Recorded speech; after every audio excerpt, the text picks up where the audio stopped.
Kaiserganj Lok Sabha seat से भाजपा सांसद ब्रजभूषण सिंह के बेटे कीर्ति भूषण को उम्मीदवार बनाने पर सपा सांसद डॉक्टर एसटी हसन ने भाजपा के परिवारवाद के जुमले पर तंज कसा और कहा कि ब्रजभूषण एमपी थे और उनके ऊपर बहुत गंभीर आरोप हैं। भाजपा जो बेटी बचाओ बेटी पढ़ाओ का नारा लगाती है, वो इतने दबाव में थी कि उनके बेटे को भी टिकट दे दिया। केसरगंज सीट से भाजपा सांसद ब्रजभूषण सिंह के बेटे कीर्ति भूषण को उम्मीदवार बनाए जाने को लेकर मुरादाबाद से सपा सांसद एसटी हसन ने बयान देते हुए कहा कि जिस नेता पर गंभीर आरोप लगे हैं, भाजपा ने उन्हीं के बेटे को टिकट दे दिया है, जबकि उनका बेटा एमएलए भी है। दूसरे पर भाजपा के बड़े बड़े नेताओं ने परिवारवाद का जोर शोर से आरोप लगाया था। अब यहाँ क्या हो रहा है? ऐसी क्या मजबूरी थी कि एक तरफ तो बेटियों के आरोपी के घर वालों को टिकट दिया जा रहा है, नाक इस तरह से ना पकड़ो दूसरी तरह से पकड़ लो, और दूसरी तरफ देख लो लखीमपुर खीरी में जिसने किसानों के ऊपर जीप चढ़ा दी थी और कई किसानों की मौत हो गई थी, उनके पिता को भी टिकट दे दिया। ये हाथी के दांत खाने के और दिखाने के और हैं। सियासत में ये कब तक चलेगा? देखिए, ब्रजभूषण जी एमपी थे और उनके पास बहुत गंभीर आरोप थे।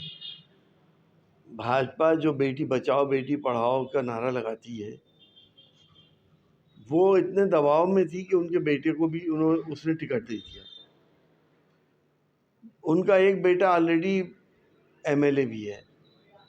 लोगों पे परिवारवाद का बड़े बड़े जोर से आरोप लगाते हैं बड़े बड़े नेता भाजपा के।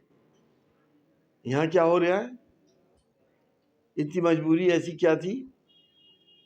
एक तरफ तो बेटियों के साथ जो कुछ भी हुआ उसके अक्यूज को, उसके घर वालों को टिकट दिया जा रहा है।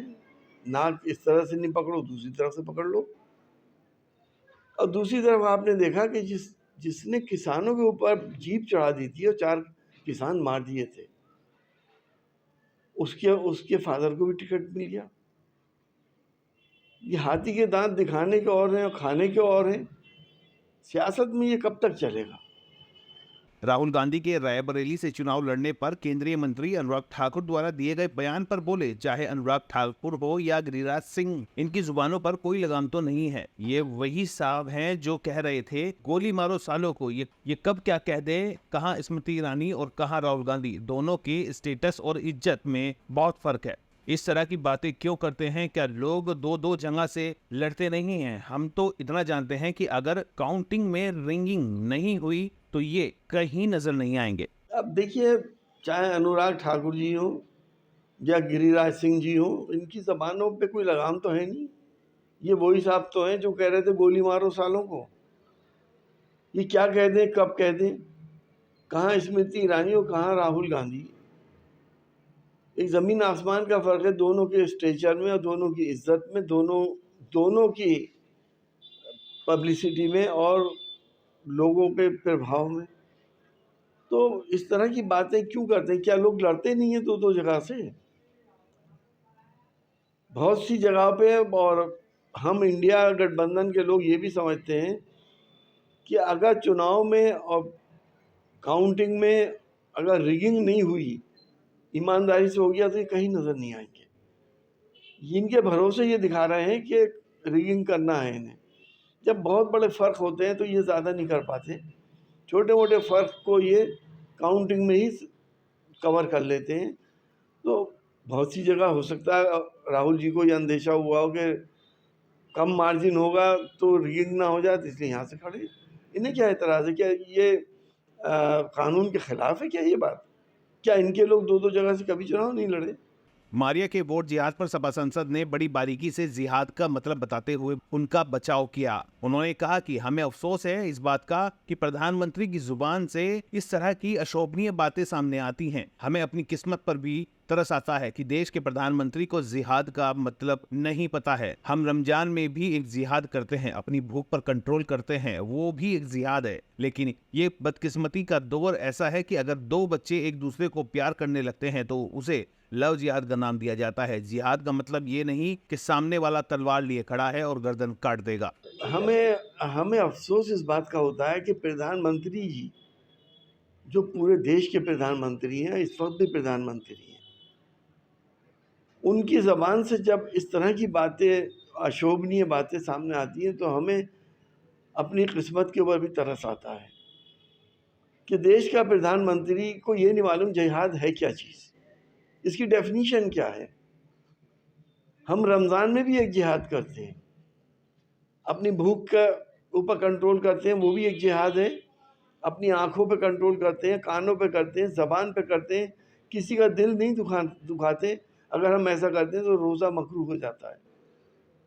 हम इंसाफ दिलाने के लिए, हक दिलाने के लिए अगर दिलो जान से मेहनत करते हैं तो वो भी एक तरह का जिहाद। अगर किसी ज़लज़ले में या अर्थक्वेक में लोग दब जाते हैं और हम सब लोग मिलके उन लोगों की जानें बचाने की कोशिश करते हैं, चाहे उसमें किसी भी धर्म के मानने वाले क्यों ना हो, और सारी कम्युनिटी अगर उस पे लग जाती है तो वो भी एक जिहाद है। लेकिन ये बदकिस्मती, ये दौर ऐसा है कि इसमें अगर बच्चे एक दूसरे को प्यार मोहब्बत करने लगते हैं, जो एक बड़ी पुरानी रिवायात है, चाहे वो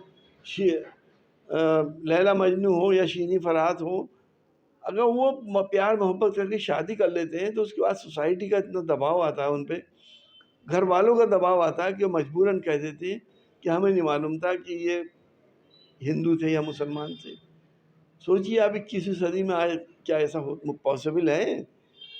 उसको लव जिहाद बना दिया कि साहब जानबूझ के कर रहे हैं। अरे क्या होती नहीं, हिंदू से मुसलमान करते हैं, मुसलमान से हिंदू करते हैं, होती चली आई है, लेकिन वो लव जिहाद हो गया। आपको याद होगा कि जब किसान आंदोलन कर रहे थे और दिल्ली के मुसलमानों ने उनको बिरयानी ला के खिलाई थी, खाना पहुंचाते थे, तो ये लोग क्या कह रहे थे कि बिरयानी जिहाद हो रहा है,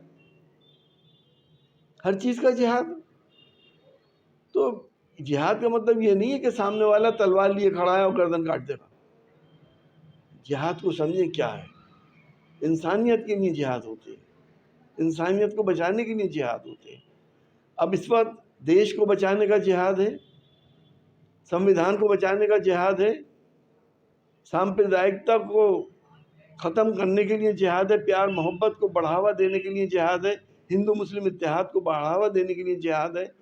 तो इसके लिए वोट जिहाद होना ज़रूरी है कि ज़्यादा से ज़्यादा लोग वोट डालें, चाहे वो हिंदू हो या मुसलमान हो। माफियाओं के नाम पर वोट की अपील पर सपा सांसद एसटी हसन ने कहा कि जिन परिस्थितियों में इन लोगों की मौतें हुई हैं, अतीक और उनके भाई को पुलिस की कस्टडी में सरेआम गोली से उड़ा दिया गया है, जिस तरह से उनकी मौतें हुई हैं, उसका पूरे हिंदुस्तान को शक है कि इनकी मौत स्वाभाविक नहीं है। अगर फैसले सरकारों को ही करने हैं तो फिर अदालतों की जरूरत क्या है? इस तरह तो अदालतों का भी अपमान हो रहा है।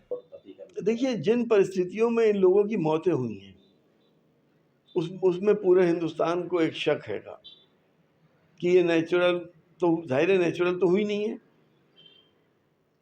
कोई कहता है कि किसी को जहर दे के मार दिया गया, और एक आदमी को तो पुलिस कस्टडी में सरेआम कैमरे के